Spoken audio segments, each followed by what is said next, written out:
그 메노니트 평화주의 전통에 대해서 우리 고신대학교 이상규 교수님께서 발표해 주시고요. 지금 저 시계로 5분 좀 지났으니까 꼭 미루고요. 제가 나중에 발표를 좀 시간을 좀 단축하도록 그렇게 하겠습니다.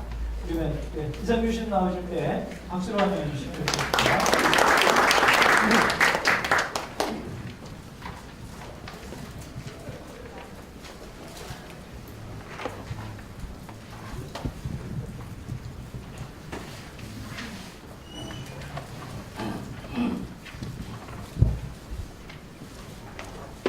감사합니다. 이거 부족한데 좀 주셔서 제가 발표할 때 뭐 특별히 도움이 될지 모르겠습니다만 제가 인사하고 전화를 따라 정리해 주시면 도움이 되셨으면 좋겠습니다.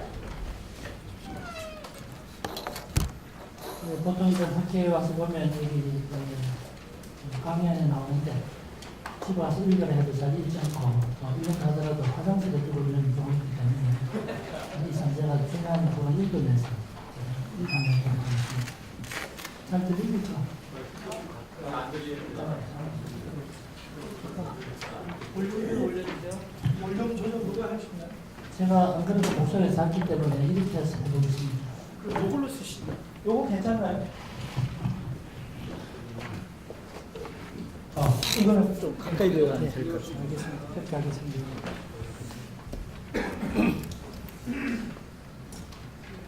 하나, 둘, 괜찮습니까? 조금 더 키워야 될 좀 키워주십시오.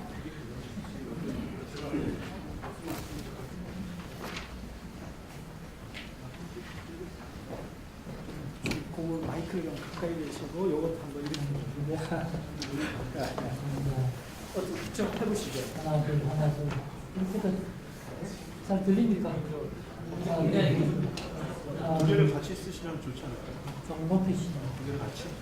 마이크 두 개를 같이. 같이 쓰고 뒤에 있어요.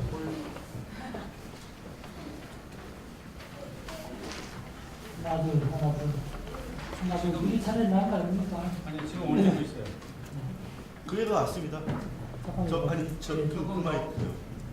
하나, 둘, 하나, 둘. 저쪽 마이크를 원 마이크를 한번 네. 원래 쓰시던 마이크. 이쪽 거예요. 테이블에. 하나, 둘, 하나, 둘.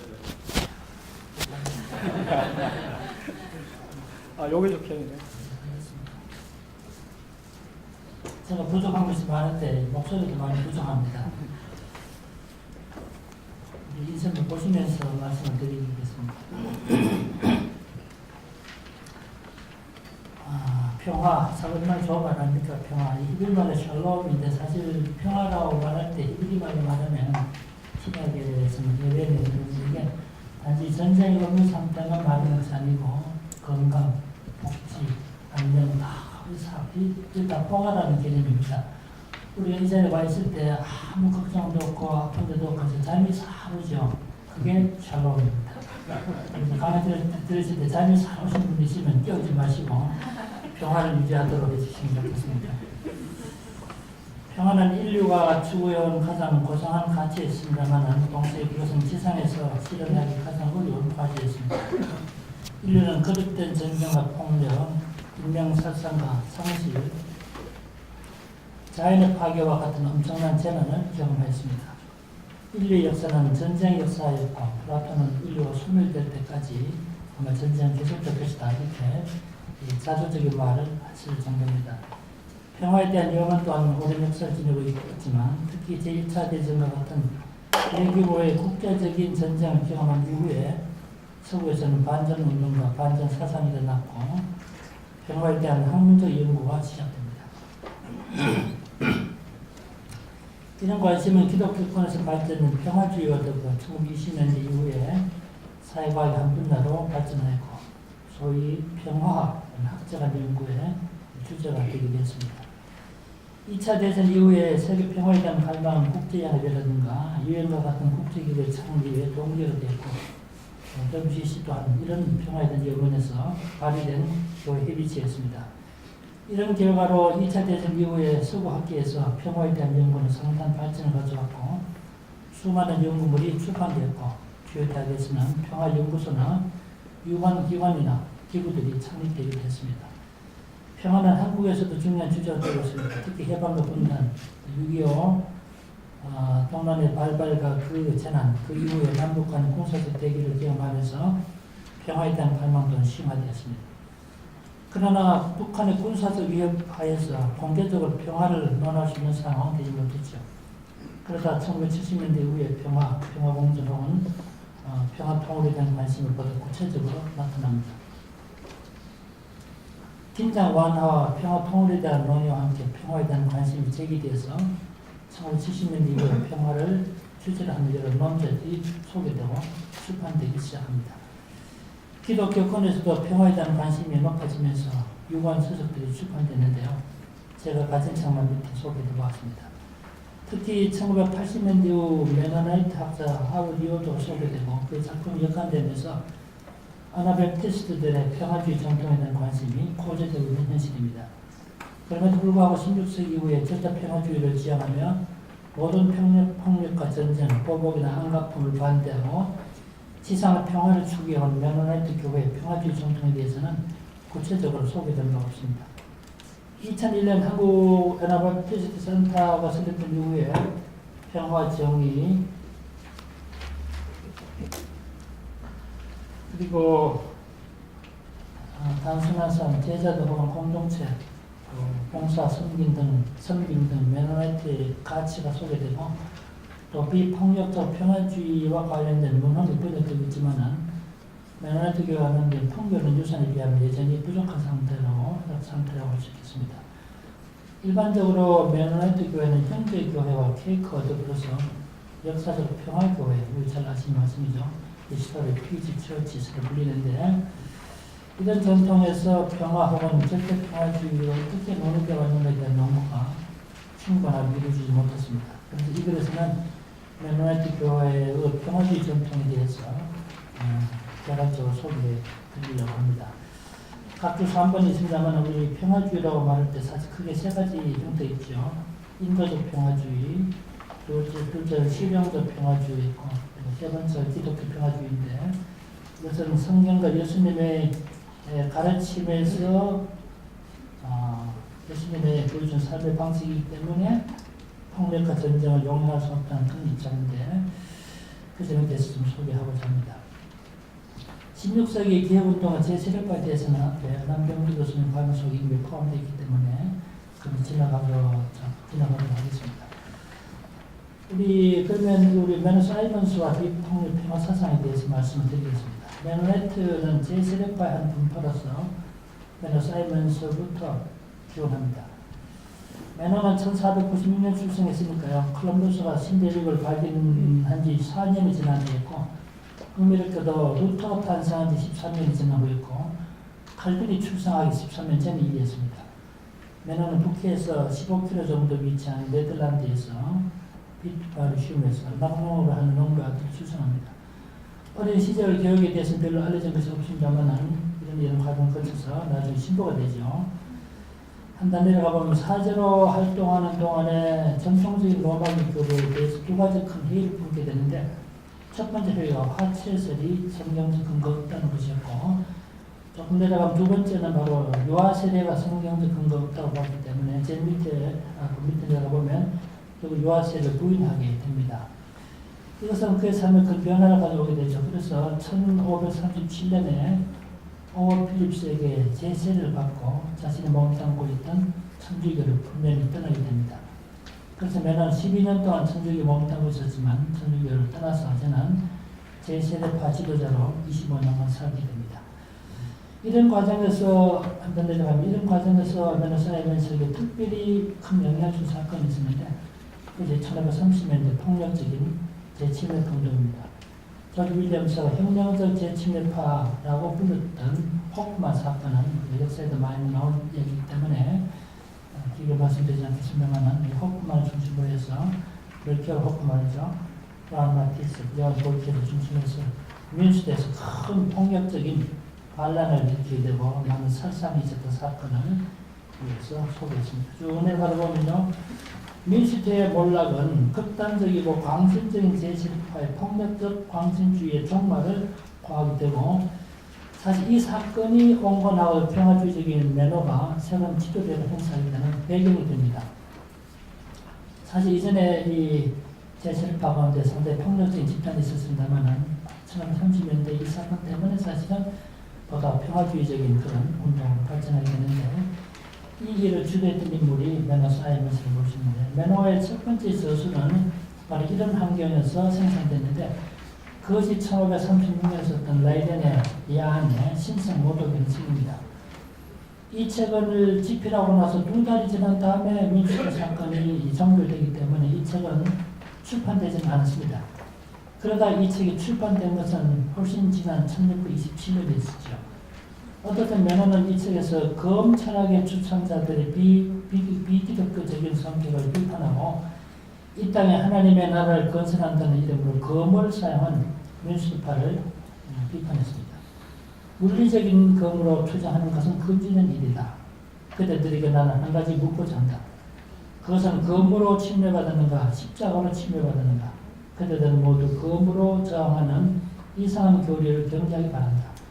또한 많은 사람들에게 독침을 준 사악한 뱀이 숨어있는 예쁜 꽃과 유사한 가르침을 폭력을 의미하는 것을 주의하기 바란다라고 쓰고 있습니다.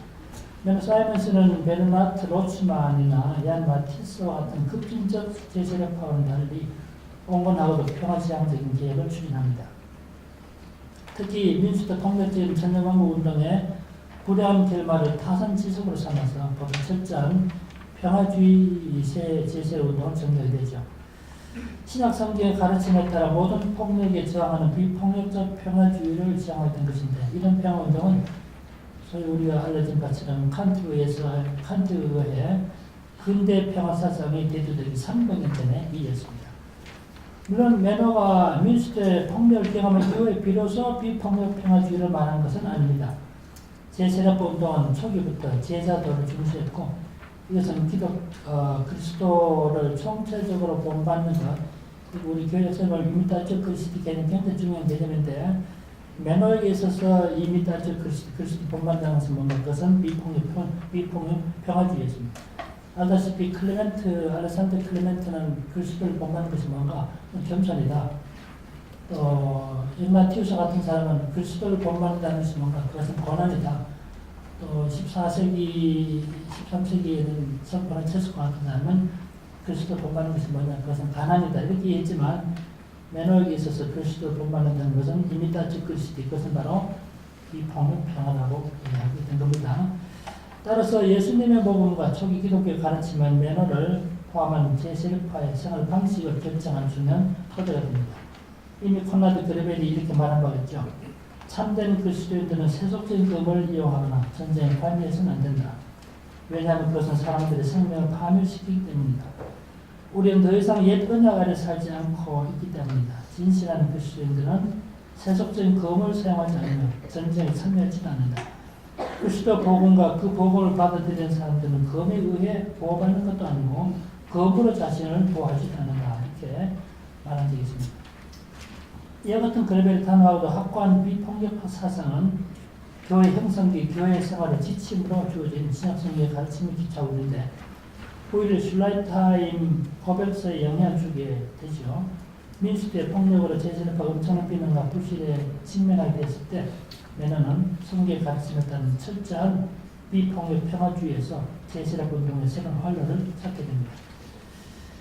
매너는 진정한 그리스도인의 모범은 비전이나 반전만이 아니라 모든 종류의 대립, 투쟁, 폭력, 무기 소지 등 인간 생명을 위협하는 모든 종류의 무기의 완전한 포기라고 말합니다. 피터 리드만은 1945년에 이렇게 말한 적이 있죠. 평화의 왕 그리스도는 자신의 나라 곧 교회를 세우시는데 그 교회는 피로 사신 것이다. 이 나라에서는 모든 세상적인 전쟁은 끝이 났다. 그러므로 그리스도인들은 전쟁에 참여할 수 없으며 보복하기 위해 칼을 소지해서는 안 된다. 라고 말한 바가 있습니다. 매너의 가장 중요한 작품이 1940년에 네덜란드만 출판했던 기독교 교리 토대인데요. 이 책은 칼빈의 기독교 강의 초판과 비교되기도 합니다. 몇 가지 점을 비교한 것을 소개했고 한번 내려가면 이 책에서 매너 사이먼스는 자신의 생애 목적과 사역의 목표를 제시하면서 각주 12번에 아주 감동적입니다. 그리고 나서는 다른 한편 민주주의파의 폭력적인 과격한 행동과 그 특징들을 단호하게 배격하고 평화주의를 지향합니다. 즉 그는 검의 사용, 중원제도, 세속 권력 지향이나 폭력적 권력을 거부하고 평화적이고 무저항적인 제침례 교도들을 표현합니다. 그가 국가 권력 자체를 부인한 것은 아니었습니다. 그는 교회와 국가를 구분했지만 국가 권력이 신앙의 자유를 침해하지 않는 한 통치자들에게 순종할 것을 요구합니다. 이런 주장과 함께 기독교 교리의 토대는 칼의 도가 아니라 십자가의 도라는 점을 주장하면서 평화주의적 제세를 발표했습니다. 매는 이렇게 말한 것 같습니다. 좋은 말인데 아주 인용 많이 드는 말씀이지만 인용은 그냥 끼워넣겠습니다. 왜 인용문에서 보여주듯이 매너 사이먼스의 무장 평화주의는 근본적으로 신학성경의 가르침에 대한 문자적 추수입니다. 사실 이 메노나이트의 평화주의는 아주 단순합니다. 성경과 예수님의 가르침을 그대로 따른다. 단순합니다. 그럼 또 이렇게 말합니다. 우리의 요새는 그리스도이시여 우리의 방편은 인내이며 우리의 칼은 하나님의 말씀이며 우리의 성례는 예수 그리스도에 대한 진실하고 견고한 그리고 거짓 없는 말씀이 있다. 거짓 없는 믿음이 있다. 사람의 피를 돼지의 피와 그의 같은 가치로 생각하는 사람에게 우리는 새로 만든 칼과 활을 남겨뒀다. 라고 말한 것 같습니다. 메너 사이먼스는 약 25개의 25가지 종류의 소처자를 포함해서 단행본을 썼는데 모든 작품 표지에 보면 고린도전서 3장 11절의 말씀 곧 이 닦아둔 것 위에 너희 다른 털을 닦아줄 자가 없으니 이 털은 곧 예수 그리스도시다 라고 인용하셔서 그리스도 중심임을 드러내고 있습니다. 그래서 이 말을 사무시되듯이 메너 신앙은 근본적으로 성경 기초합니다. 아나벨티스트들의 제자도 개념은 이 나폴게 이것은 신약 성경 가르침에 대한 단순한 고백을 따릅니다. 이렇게 볼 때 메노의 성경 해석학적 원리는 그리스도 중심이라고 볼 수 있는데 티모티 조지는 이것은 루터 영향이라고 지적한 바가 있습니다. 메노는 자신의 삶의 여정에서 앞에서 지적한 것처럼 여러 저술을 남겼고 그 저술은 메노 신학을 형성하는데 중요한 것인데 그의 삶의 환경에서 형성되었습니다. 이런 점에서 그의 신학은 상황적이라고 볼 수 있습니다. 즉 안락한 연구실에서 생성된 신학이 아니라 교회 현실에 적극적으로 개입하는 과정에서 성경적 근거를 모색하게 됐고 이에 대한 응답으로 형성됐다고 볼 수 있습니다. 매는 유식한 학술서를 집필하거나 조직신학을 체계할 만한 시한적 이유를 가지 못했습니다. 그는 일생 동안 도망자의 삶을 살았고 가난의 눈을 피해 살아가지 않으면 안 됐습니다. 1942년 12월 황제 찰스로서 500딜드의 현상금을 물고 메노 체포 청년을 발표했을 때 메노는 자신을 안식처 없는 인간이라고 표현했을 정도였습니다. 내 불쌍한 처와 어린 자녀들이 단 1년 아니 반년이라도 안전하게 길갈 오두막집이나 헛가는 그 어느 날에서도 찾을 수 없구나 라고 했던 1544년의 탄식은 자기 신념을 지키기 위한 절박한 호소였습니다. 그러나 이런 현실을 후회하지 않았습니다. 메노는 사회 초기부터 진정 그리스도인들은 자기 십자가를 피할 수 없다는 점을 깨닫고 있었기 때문입니다. 머리가 고문을 당하고 고통과 고난을 받으시는데 어떻게 그분의 신하여 자녀 지치던 자들이 육신적인 평안함과 자유함을 기대할 수 있겠는가 라고 강조하고 있습니다. 그는 생사의 갈림길에서 험난한 삶을 살아서 1961년 1월 31일 65세의 나이로 자연사한 것은 놀라운 일이 아닐 수 없습니다. 그 당시 박해받고 잡혀 죽지 않은 것이 놀라운 일이 아닐 수 없다 이거죠. 아나벨티스트들이 그의 이름에서 기원한 메노나이트로 불리기 시작한 것은 1545년부터 알려져 있습니다. 미국 교회사학회 회장을 역임했던 헤럴드 밴드가 지적했지만 메노 사이먼스는 아나벨티스트들의 이상을 하는 아나벨티스트 비전한 책이 있죠. 여기 보면 메노 사이먼스를 가리켜서 가장 충성스럽게 이 아나벨티스 이상을 구현한 인물이다라고 말하면서 그 아나벨티스트들의 이상을 세 가지로 말하는데 첫째는 기독교 본질을 제자되어 있다고 생각을 파악한 점, 교회를 세상과 분리된 고난받는 교회자 현재로 결속된 공동체로 규정한 점, 그리고 새로운 인류로서 사랑과 무상 사상을 제시한 점이다 라고 말한 적이 있습니다. 그래서 메노에게 있어서 그리스도인들의 삶에서 믿는다는 것보다 따른다는 것이 가장 중요한 단어입니다. 이 메노의 가르침은 슐라이타임 신앙고백서에 드러나게 되는데 이 신앙고백서를 통해서 개성되는데 초기 제세력파 지도자들과 베네사이먼스의 강조된 미폭력 평화주의 사상은 제세력파의 첫 번째 신앙고백서로 불리는 슐라이타임 신앙고백서에 강조되고 있습니다. 이 신앙고백은 스위스 하파이젠현에 있는 슐라이타임이라는 작은 마을에서 개최된 스위스와 남부 독일 제세력파의 모임에서 비롯됩니다. 1527년 2월 24일 아우스부르크에서 모인 아나벨티스트 지도자들은 이 신앙고백서를 공식적으로 수용했습니다. 이 신앙고백서 본래의 제목은 7개 조항에 대한 하나님의 자녀들의 형제적 연합인데요. 이 문서는 신앙고백이라기보다는 7가지 특별한 관심사에 대한 서른문의 성격이 짙습니다. 시간이 됐구나. 또 있죠? 시간 좀 10분 남았습니다. 이 문서에서 말하는 7가지는 세례, 권징, 주교죠. 성찬, 세상으로부터의 분리, 교회의 목회자들, 검, 그리고 명세의 문제인데 근본적으로 2개 왕국, 곧 그리스도의 주권하에 있는 나라와 사탄의 지배하에 있는 나라로 엄격하게 구분하고 있습니다. 이 문서의 작성자는 일반적으로 베네딕트 수도원의 수도사 출신이었던 미카엘 세틀러로 알려져 있습니다. 1526년에 세틀러는 1520년 여름에 그는 스위스 형제단 지도자를 부상했고 그 입장이 고백서에 강하게 반영됐을 뿐만 아니라 나중에 스위스 형제단의 신학 입장을 대변한 문서가 됩니다.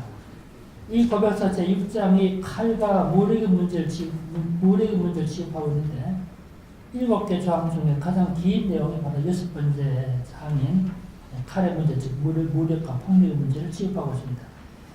이 항에서는 어떤 형태의 폭력도 설사 위정자들에 의해 행사된다 할지라도 그런 것은 그리스도의 완전하심 밖에 있는 것이라고 단정하고 있습니다. 그리스도인들은 어떤 이유로든지 칼을 사용할 수 없고 따라서 군 복무도 반대하고 있습니다.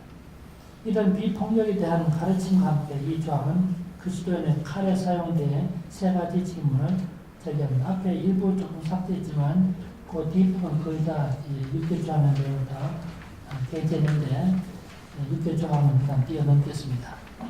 인정만 다음에 보면 왜 이 슐라이타임 고백서를 요약하면 첫째, 그리스도인들이 선한 사람을 보호하기 위하여 혹은 악한 자들에 대항하여 칼을 사용할 수 있는가? 둘째, 세속적인 문제들에 대한 논쟁과 다툼에 대해 그리스도인이 판단을 내릴 수 있는가?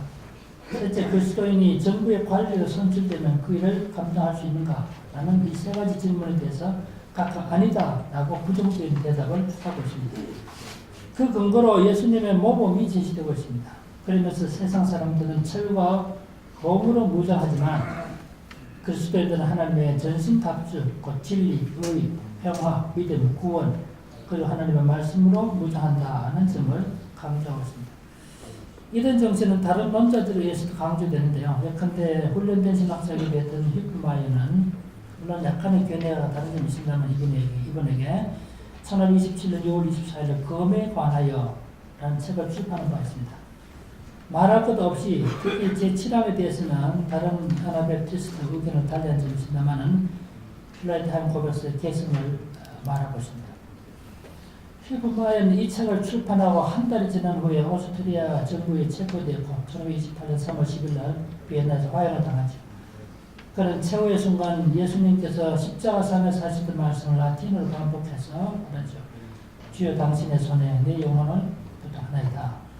그로부터 3일 후에 그의 아내 엘스베스는 다뉴브 강에 수장되어서 아시다시피 16세기 당시 다뉴브 강이 여성들이 수장을 당했던 중요한 장소였죠. 여기서 수장되어서 순교를 기록합니다.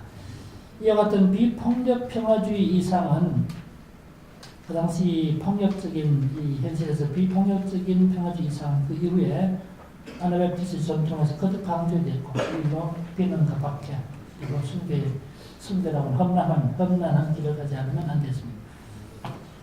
이런 그 평화주의 전통이 구체적으로 나타난 한 가지 사례가 병력 거부인데요. 그 점을 좀 보겠습니다. 아나벨티스트 전통에서 무력 사용 거부는 자연스럽게 병력 거부를 의미했습니다. 이 점은 슐라이타임 고백서에 이미 언급되었습니다. 병역 거부도 근본적으로 칼집에 도로 꽂으라고 하는 예수님의 가르침을 따르는 제자도에 근거합니다. 이런 논리로 메노네트 교회는 병역을 거부하고 무력이 한 파괴나 살상을 가져올 수 있는 세속 정부의 참여를 거부합니다. 이런 입장이 이른바 양심에 따른 병역 거부의 시온이 된다고 할 수 있습니다. 양심에 따른 병역 거부는 16세기 이후에 비로소 시작된 것은 아닙니다. 이미 초기 기독교에서도 이런 사례를 발견할 수도 있습니다. 초기 기독교 곧 콘스탄틴 이전의 기독교는 비폭력 비전에 전념하지 않는 것, 비전에 윤리를 지향해서 절대 평화주의를 신봉하였으므로 전쟁을 반대했고 따라서 병력을 거부할 수밖에 없었습니다. 교부들을 포함한 초기 기독교 저술가들은 그리스도의 가르침과 전쟁을 양립할 수 없다고 봤고 전쟁 중에 사람의 목숨을 빼앗는 일은 살인이라고 인식했습니다. 이런 인식은 근본적으로 예수님께서 베드로의 칼을 빼앗는 이상 우리가 다시 그 칼을 잡을 수 없다는 생각에서 온 것입니다. 그러나 2세기 중반 마쿠스 아urelius 황제 치하에서 일부의 그리스도인이 군인이 되게 됐고 3세기 작성된 히포리투스의 교회법에서는 실제로 살인을 행하지 않는다면 그리스도인도 군인이 될 수 있다는 전향적 견해가 대두됐음을 보여줍니다. 그럼에도 불구하고 기독교의 기본적인 입장은 반전평화주의입니다. 그리스도인의 군 복무를 반대했던 테툴리안은 나는 나의 모든 힘을 다해 군 복무를 배격한다 라고 말한 바 있습니다. 이런 현실에서 최초의 양심에 따른 병역 거부자가 있었는데 그가 누미디아 출신의 막스밀리아누스로 알려져 있는데 그때 로마 제국의 군인은 파피우스 빅토르의 아들이었던 그는 아프리카 지방 총독 카시우스 디온의 진지 명령을 받기를 거부해서 295년 3월 12일 날 처형된 바 있습니다. 그가 최초의 병역 거부자였죠. 유세비우스에 기록된 이 청년에 관한 사례는 양심적 병역 거부의 최초의 사건으로 남아있습니다. 캐둑스에 하면 막스밀리아누스의 경우와 같은 일들이 많았다고 지적하고 있습니다. 라틴 교부였던 터툴리아누스는 그리스도인들은 남을 죽이기보다는 오히려 자신이 죽임을 당하는 표를 선택해야 된다라고 가르치면서 아래와 같이 말한 바 있지만 인용문은 뛰어넘겼습니다. 터툴리안이 그리스도인이 군 복무를 반대한 것이 우상숭배 가능성 때문인지가 아니면 비폭력 평화주의 이성 때문인가 아니면 앞에 두 양자를 포함하는가에 대해서는 이견이 상존하지만 기독교 신앙과 군 복무는 양립할 수 없다는 점을 분명하게 했습니다. 이런 가르침은 알렉산드리아의 오리겐이라든가 플릭스나 라칸투스 같은 변증가들 문서에서도 동일하게 나타납니다. 3세기 한 교회법에 의하면요, 이런 기억이 남아있습니다. 목회자로서 동시에 직업 군인이나 이발사, 수술의사, 대장정의 일을 할 수 없다고 하는데 그 이유는 앞에 세 직업은 피를 보는 직업이기 때문이고 대장정이란 그 도구를 만드는 자이기 때문이다 라는 기록이 남아있습니다. 이것은 정착 목회 이전의 작은 목회 시대의 일면을 보여주는 것이지만은 당시 교회 평화주의 이상을 보여주는 흥미로운 기록이 아닐 수 없습니다. 그러나 기독교가 로마 제국의 국교가 되는 4세기 이후의 절대평화주의는 퇴조하고 그 대신에 정당 전쟁론이 대두됩니다. 예컨대 무지한자를 방어하고 부당한 탈취를 회복하여 정의를 보장하고 평화를 유지하기 위한 전쟁이라면 전쟁은 정당성을 지니고 이럴 경우에 군복무와 전쟁 참여는 가능하다는 주장이죠. 기독교가 제국의 종교가 되자 제국 영토 확장을 지지할 수밖에 없고 절대평화주의나 상대평화주의를 대치됩니다. 이제 문제는 피를 흘리느냐 흘리지 않느냐의 문제가 아니라 피흘림이 어떻게 정당화될 수 있는가의 문제였습니다. 이제는 전쟁 자체가 문제시된 것이 아니라 무엇이 의로운 전쟁인가가 중요한 논쟁점이 됩니다. 암브로스 어거스틴은 무엇이 의로운 전쟁인가에 대한 대표적인 이론가 있습니다. 암브로스에게 있어서 전쟁의 정당성은 원인의 정당성이지 않고 목적의 정당성이 있었습니다. 어거스틴에게 와서 보다 체계화됩니다. 어거스틴은 정당한 원인과 정당한 의도를 정당 전쟁의 핵심 조건으로 제시합니다. 이런 과정을 거쳐서 그리스도인의 참전권은 의로운 전쟁론의 뒷받침으로 조직적으로 정당화됩니다. 이제 군복무와 기독교 신앙 간에는 아무런 충돌이 없었습니다. 이런 변화를 해링은 기독교 타락이라고 불렀습니다. 결과적으로 암브로스 어거스틴, 아퀴나스, 루터, 칼빈 그리고 우리 시대의 나양원대 니버, 폴렌지 연결되어 오면서 주류교회의 유론 전쟁론으로 발전되어 갑니다. 즉 이들은 악에 대항하고 약자를 보호하고 적의 공격에 대한 정당 방위로서의 방어적 전쟁은 정당 전쟁이라는 점에서 그 일치합니다. 그런데 정당 전쟁론은 무엇이 옳고 그른지를 판단하고 행동할 능력이 인간에게 있다는 인간 능력에 대한 신뢰에서 출발했다는 점은 비판받고 있습니다. 이보다 더 큰 문제는 본래 정당 전쟁론은 정당화될 수 있는 기준을 제정함으로써 무력의 사용을 최소화하자는 취지에서 출발했지만은 결과적으로는 전쟁을 일으키기 위한 이데올로기로 악용되고 폭력 사용에 합리화를 추구하는 증거로 이용될 수 있다는 소리입니다. 결국 비폭력적 평화주의는 토대를 상쇄하게 될 것입니다. 물론 이런 기간에도 병역 거부가 완전히 사라진 건 아니었다 하면서 아니었습니다. 그래서 그 이후에 보면 4세기 중수하에서도 평화주의 전통이 완전히 사라지지 않았고 소종하고 이단으로 불렸던 일부에 의해서 유지되었던 점을 지적했고요. 몇줄 내려가면 메노나 사이먼스 또한 이런 정신을 고치했습니다. 거듭난 자는 전쟁을 하는 것도 전쟁에 참여하는 것도 거부한다. 그들은 평화의 아들로서 가이사의 것은 가이사에게, 하나님의 것은 하나님께 바친다. 그들의 검은 성령의 검으로서 성령의 인도하심을 따라 양심과 함께 뛰어든다. 이런 점은 1632년 네덜란드 돌틀레 히트에서 작성된 신앙 고백서에서 거듭 강조됩니다. 그러니까 시간이 이렇게 다 됐습니다. 초기 기독교 절대평화주의가 4세기 넘어가면서 정당 전쟁으로 바뀌었다가 16세에 와서 다시 우리 하나님 뜻을 통해서 다시 평화주의로 돌아가게 되는 것을 말씀을 드린 거고요. 이런 병역 거부는 국민 개병주의에 입각한 근대적 국가 개념이 등장하기 전에는 지금과 같은 병대 양심에 의한 병역 거부와는 다른 상황이었습니다. 그럼에도 불구하고 국가 권력으로부터 승인받기 어려운 일이었습니다. 예컨대 네덜란드 경우 윌리엄 렌즈 공치하에서는 일정한 돈을 내는 대신에 병역 면제를 받았으나 스페인의 지배하에 통치기관에서는 1,000명의 메노나이트 교도들이 병역 거부 이유로 죽임을 당했습니다. 마치겠습니다. 메노나이트 교회 평화주의 이상의 실천으로서 병역 거부의 신념은 450년 지난 오늘에 이르기까지 일관되게 주장되어 왔습니다. 북미의 메노나이트 교단을 대표하는 메노나이트 교회와 메노나이트 총회 제너럴 컨퍼런스 메노나이트 처치 두 개 교회가 공동으로 작성해서 1995년 7월 캔서스주 위치타에서 채택한 메노나이트 신앙 고백서에서도 이 정책 그대로 드러나고 있다는 걸 지적했고요. 인정을 뛰어넘으면 메노나이트 교회는 이런 가르침과 전통을 소중한 유산으로 인식하고 있고 그 결과 국가 권력이 한 전쟁 정책을 반대해서 병역을 거부하게 되는 것입니다. 국가 형태나 체제가 달라도 병역 거부의 신념을 지키는 일은 용이하지 않았습니다. 이런 메노나이트 교도는 거듭된 탄압을 받았고 자신들의 신념이 용납되는 곳이 있다면 삶의 환경을 초월해서 이주하기는 주저하지 않았습니다. 이들은 병역 거부 대신 대체 공부를 주장함으로써 국민의 의무를 회피하지 않았습니다. 양심에 의한 병역 거부 전통은 양차 대전 중에서도 계속 유지됩니다. 예컨대 정말 예를 들겠어요. 2차 대전 당시에 약 12,000명의 병역 거부자들이 있었는데 이들이 대체 공무로 징용되는데 이 중에 메노나이트 교도가 3%에 해당합니다.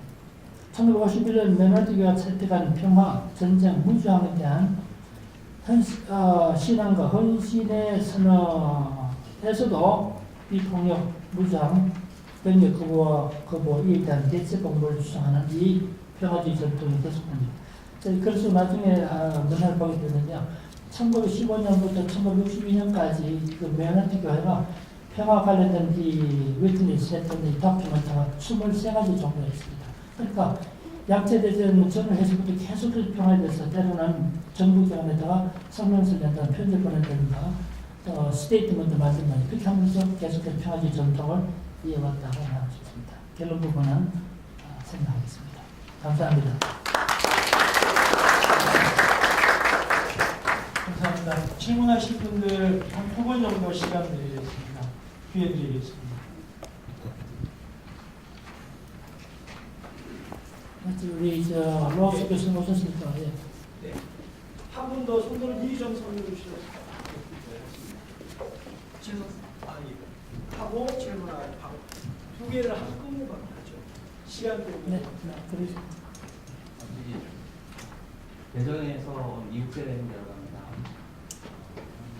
비폭력 평화주의가 이제 생략이 되면 제자도가 성립 가능한 것인지 아니면 교련이 굉장히 중요하다고 말씀하셨는데 비폭력 평화주의가 이렇게 상실됐을 때 제자도가 성립할 수 있는지 교련이 성립할 수 있는지 그거에 대해서 좀 이야기해 주시면.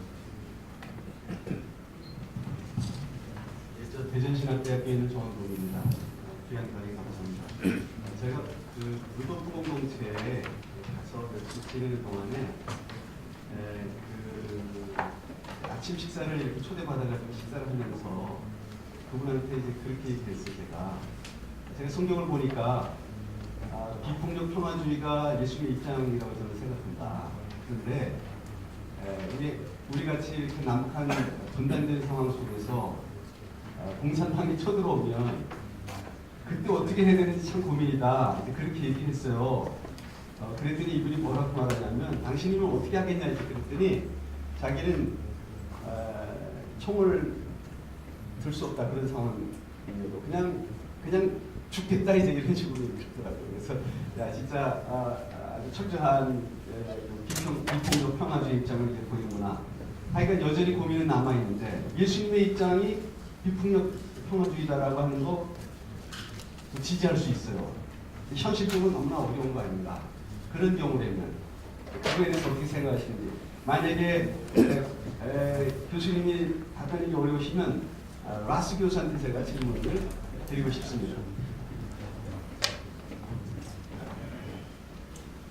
먼저 교수님 대답해 주시고 전하시면서 얘기할까요? 예, 설로스 교수 말씀 좋겠는데 제가 사실 저 개인적으로 좀 이야기 좀 해보십니다. 제가 사실 유교 동란 중에 출생해서 유교 동란 중에 제 아버지가 동란주 세상 끝났고요. 제 형님 유교 동란 때 행방불명이 됐습니다. 제 교수님 결혼한 지 1년 만에 남편을 잃고 지금 95년이 되는데 독일의 사회학자 유리 베카 한 말이 지금 가슴에 남아있는데 이분이 이런 말 하더라고요.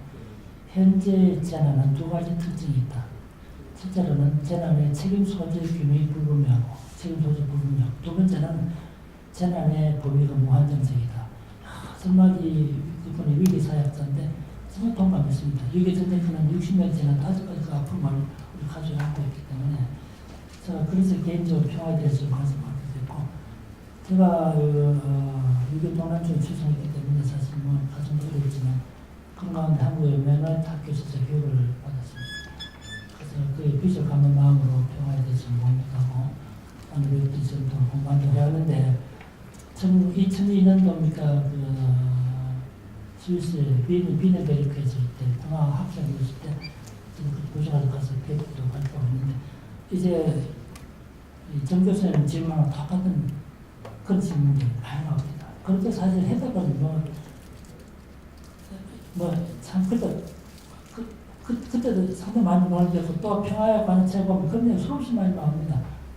그런데 핵심은 다 단순해요. 내가 볼 때 정말 아나베프티지 전통에서 특히 메노라티 전통, 평화에 관한 비폭력 평화주의 전통 단순합니다.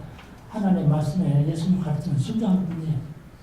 내가 죽더라도 내가 죽을 당하더라도 전쟁하지 않는 거기 때문에 그것이 우리가 볼 때 완전 해결치는 못했지만 의론 전쟁, 자기를 방어하기 위한 전쟁 자체도 부당하다 보기 때문에 아시다시피 평화주의 두 가지 아닙니까? 상대 평화주의는 내가 선제 공격은 하지 않지만 다른 사람 공격해 올 때는 불가피하게 나의 재산과 생명을 보호하기 위해서 against를 할 수밖에 없다는 것인데 절대 평화주의는 선제 공격 말할 것도 없지만 누가 우리 공격해도 불가피하게 도망가고 피해야지 같이 있으면 무기를 들고 싸웠다고 안 되죠. 그러니까 사실 그런 질문들 책에도 많이 나왔더라고 보면 그런 질문들 우리나라 말 번역된 책에도 보면 그런 사례를 가지고 또 김두식 그 교수 쓴 책에도 보면 그런 게 나오는데 당신이 누가 강도 가져와서 당신 총을 쏘고 남의 부인을 죽이려 할 때 그런데 예전에 그런데도 불구하고 비폭력 주장할 것이다.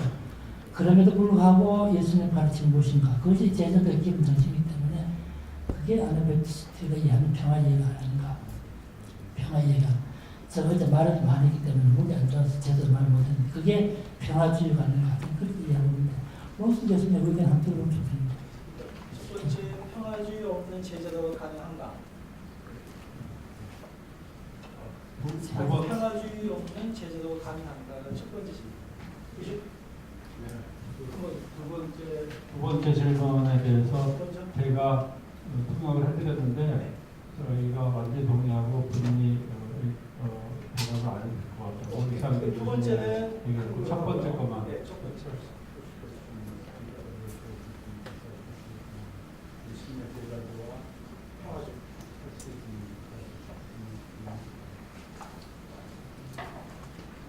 이분은 평화주의자라 본인 대답이 아니라 상임 목사님 답이 쓰고 싶다고. 그저만 평화주의 없는 제자도가 가능한 것이 이것이 아나벨테스트하고 기존의 다르게 큰 분기점 된다고 봅니다.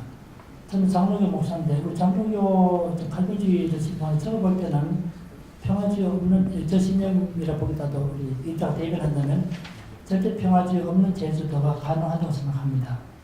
다른 21세기 치수 볼 때는. 그러나 메나티스 볼 때는 평화주의 없는 제자도 불가능하다고 보죠.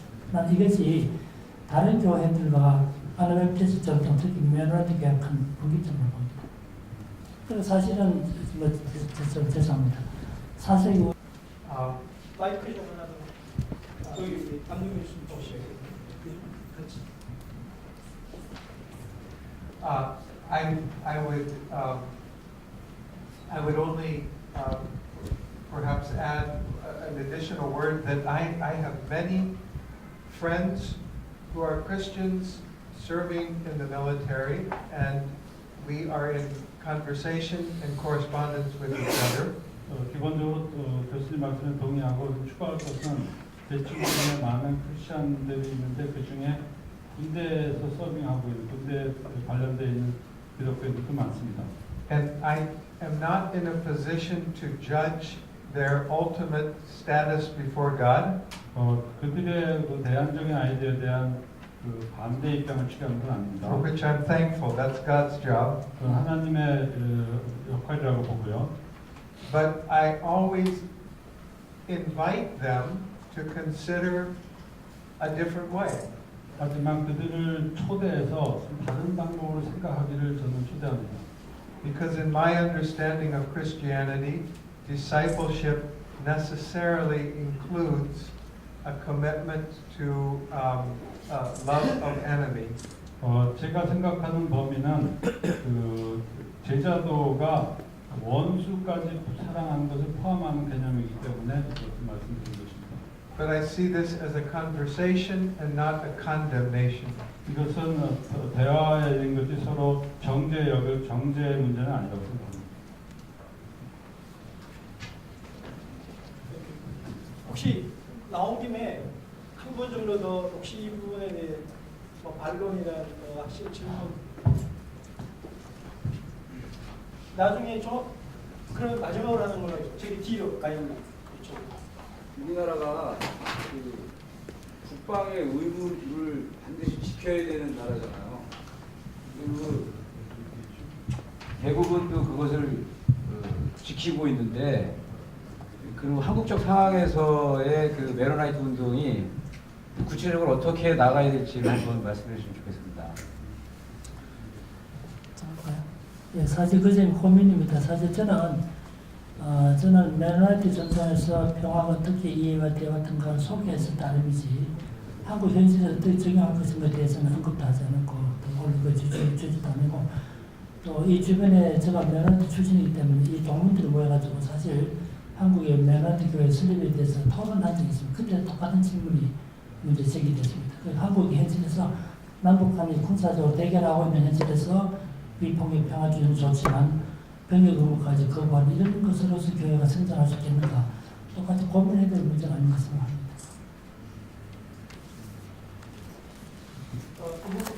나중에 좀 종합 토론 뭐 하실래요? 네. 저는 KC 총무를 맡고 있는 김복희고요. 이 문제는 저희 KC에 늘 오는 질문인데요. 최근에 네버덜리스 그럼에도 불구하고라는 책이 대작간에서 나왔는데요. 기독교 평화주의를 유형별로 분류를 했는데요. 거기에 기본적인 핵심은 여러 가지 있는 평화주의가 내가 갖고 있는 평화주의가 전부가 아니다. 그리고 내가 갖고 있는 평화주의 입장이 어딘가를 명확하게 볼 수 있게 해놨던 이 책인데요. 여기에서 조나우드 요도가 이야기하는 것은요. 우리가 대화를 해야 되지 아까 컨버세이션으로 초대해야지 컨덴네이션 하면 안 된다라는 입장이에요. 그래서 그거를 좀 다시 한번 강조해서 말씀을 드리고 싶고요. 아까 이제 질문을 해주셨는데 저는 이렇게 말씀을 드리고 싶어요. 전쟁이 일어나면 우리 국가에 대해서 어떻게 했냐 이 질문과 동시에 던져야 될 질문은 하나님 나라는 그럼 어떻게 할 거냐 이 질문을 저는 던져주고 싶습니다. 자, 요거는 그럴 좀 나온 김에 얘기를 좀 해도 될 것 같고 뒤에 시간 좀 그죠? 왜냐면 또 끝내고 또 나중에 하는 것보다 나을 것 같다는 생각이 드는데 혹시 또 뭐 의견이나 생각을 말씀하실 때 좀 미리 손 들어주시고요. 저기에 마이크 하나 드리고 저 끝에 또 한 분 더 얘기하실 분 있나요? 네, 그럼 네, 여기. 네네. 간단한 자기소개 좀 부탁드립니다. 시민과 관련해서인데요. 구체적으로는 그 병역 문제가 이제 갓 성인이 된 20세 전후의 아이들의 문제로 우리나라에서 본 평화주의에서는 가장 상징적이고 가장 수위 높은 실천이라고 할 수 있는 부분을 이제 막 신앙 고백을 할 수 있는 정도의 나이, 세상을 아직 잘 모르는 그런 어린 청년들이 그 전면에서 대응해야 된다라는 문제가 또 메노나이트 내부에서 좀 더 그 전략적으로라고 앞으로 이제 계속 해나가야 되는 문제인데 그렇다면 이것보다 성숙한 신앙 수준에서 성인들이 예를 들면 병역 공부가 그 자녀들의 문제가 아니라 당사자의 문제로 같이 감옥을 가든 그러니까 병역 통지서를 내가 찢어버리든 뭐 구체적으로는 여러 가지 그 전술 전략들을 통해서 자기 문제로 또 우리 문제로 받아안는 노력 이런 것들이 전술적으로 그러니까 그것이 당면한 청년 아이들의 병역 통지서 고지서를 받은 아이들의 문제가 아니라 그렇게 좀 접근해서 좀 구체적으로 이게 들어가야지 고민해보자라든지 뭐 계속 과제로만 계속 밀어나갈 이렇게 해가지고는 뭐 어떻게 진전 없는 거 아닌가 이런 생각이 듭니다. 그러니까 결국 어나벨테스 메너나이트 전통에서 결국은 그 문제 해결하는 방법으로 대체복무를 제시한 거 아닙니까? 대체복무는. 그래서 국민의 의무를 기피하기보다는 다른 방법으로 국민의 의무를 하는 것으로 대체복무 안에 나온 것인데 실제로 우리 교회 역사를 보면 초기 기독교 똑같은 질문이 있었습니다. 예컨대 터틀레누스 군복무에 대해서 반대했을 때 그러면 다른 이민족이 쳐들어왔을 때 당연히 어떻게 합니까? 로마 제국이 어떻게 되죠? 이런 똑같은 질문을 했던 똑같은 문제인데 결국 해결책은 결국은 대체 복무를 통해서 의무를 다하는 방법이 아닌 것이고 저는 그래서 한국 현실에서 논의하기 어려운 현실이 지금 있다고 봅니다. 마지막으로 질문하실 분 있으면 미리 손 들어주십시오. 없으면 마지막으로 코멘트 하고 마이크 주시고 하시면 됩니다. 저는 뉴스앤조이 구본효 기자라고 합니다. 저는 좀 그냥 일반 시민의 입장에서 쉽게 좀 얘기를 질문을 드리고 싶은데요.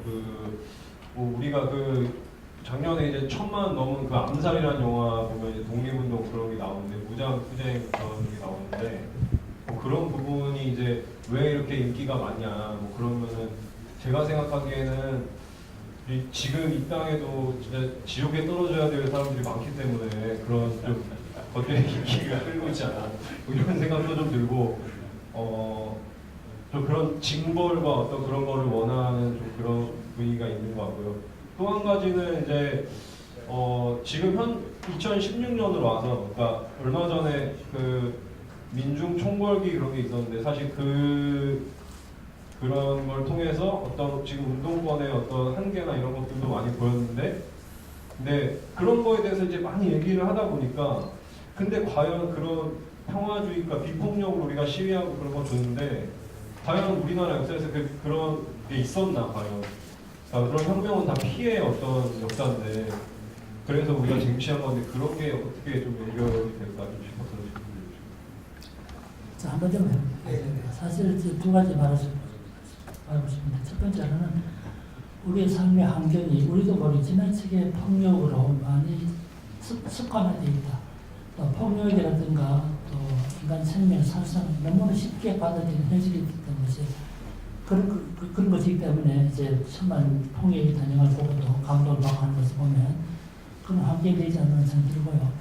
두 번째로 우리 제3파 전통의 메로나이트 전통에서 말하는 비폭력 평화주의, 이것이 실현되기 어렵기는 하지만 그럼에도 불구하고 난 아주 고상 가치라고 봅니다.